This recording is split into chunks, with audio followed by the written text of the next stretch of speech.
একটি উত্তরমুখী জমি রয়েছে। এই উত্তরমুখী জমির বাড়ির প্ল্যান করার সময় কোন দিকে টয়লেট বসাবেন আপনারা?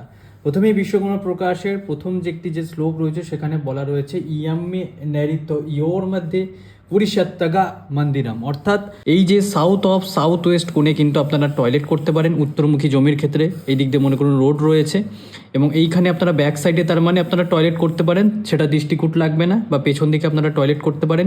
এছাড়াও যদি বাড়িতে যদি একাধিক আপনারা যদি টয়লেট নির্মাণ করতে চান সেক্ষেত্রে বিশ্বকর্মা প্রকাশে বলা রয়েছে পশ্চিমা অনিল ইয়োর মধ্যে রোদ নার্থম গৃহম স্মৃধম, অর্থাৎ এই যে ওয়েস্ট অফ নর্থ ওয়েস্ট কোণে, এই কোণেও কিন্তু আপনারা উত্তরমুখী বাড়ির ক্ষেত্রে আপনারা টয়লেট করতে পারেন। তো এই যে সাউথ ওয়েস্ট এবং ওয়েস্ট অফ নর্থ ওয়েস্ট, এই দুটি দিকে আপনারা উত্তরমুখী জমির ক্ষেত্রে আপনারা বাড়ির প্ল্যান করার সময় এই দুটি দিকে আপনারা টয়লেট তৈরি করতে পারেন। এবং এই 16টি দিককে সঠিকভাবে নির্ণয় করার জন্য আপনারা অ্যাপ্লাইড বাস্তুর কম্পাসকে ব্যবহার করতে পারেন, যেটি আপনারা গুগল প্লে স্টোরে পেয়ে যাবেন।